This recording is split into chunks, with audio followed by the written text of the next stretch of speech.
Thanks, JMO. We got a special guest here, the Hall of Famer, Los Angeles Kings, Luc Robitaille. And Luc, I've asked everybody down here, what do you make of Sphere? It's amazing. I mean, it's been great. It's great for the game to be here.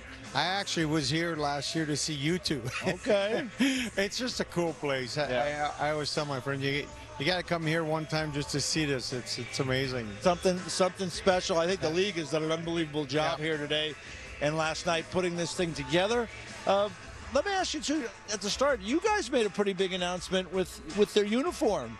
You get the kind of the old, what is new is old again, whatever that saying is. I can't get it out, but it's a nice look. Yeah, we've been working on it for the last couple of years, and something that we knew our fans wanted. And you do surveys and everything, but I'm a big believer. You listen to players, because if they like to play in something, hopefully they'll play harder. But we're happy to get the jersey from the Granato era, the Tony Granato era. The Tony Granato era. That's very nice. That's very nice. He's upstairs. Hey, give us a little scouting report now that you bring up Tony. Give a little scouting report on Tony Granato, your former teammate. Well, we were listening to Tony talking about hockey IQ. His hockey IQ is, I go hard all the time, and I will make every tough guy in the league as mad as possible.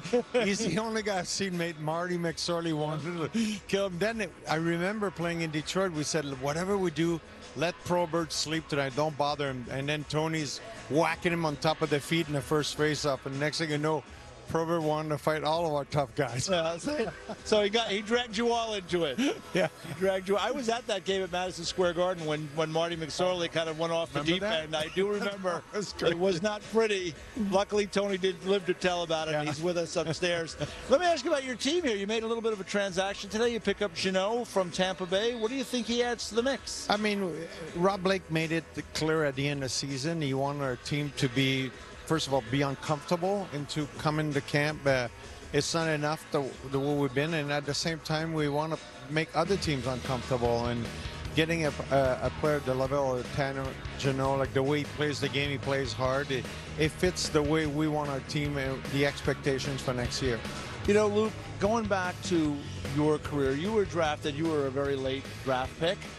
And yet you went on to become a Hall of Famer and one of the great players in the history of the game. With these young guys that are here today, what's the message for these kids, some of them that are still sitting here waiting? Yeah, I mean, it's kind of funny. I was thinking today, sometimes it gets long when you're sitting at the table, and I was not paying attention, and I thought, man, they must have really not paid attention by the time I got named in the 9th round, No, I think the best advice to give to any kids, the minute your name is on a list, it's up to you. It's like you say in life, if someone can open a door for you, it's what you do when the door's open. But it doesn't matter whether you're picking the 1st, 2nd, or 7th round.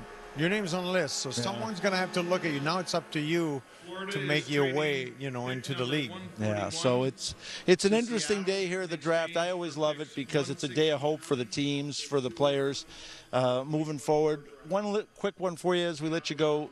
What do you expect is going to happen between now and the next 5-7 days? It seems like there's going to be a lot of movement. Yeah, I think so. It sure sounds like there will be a lot of movement. I mean, every team's trying to get better. It's a hard league. There's only 16 teams that make the playoffs, and then it's hard to advance. So everyone's trying to get a little bit better.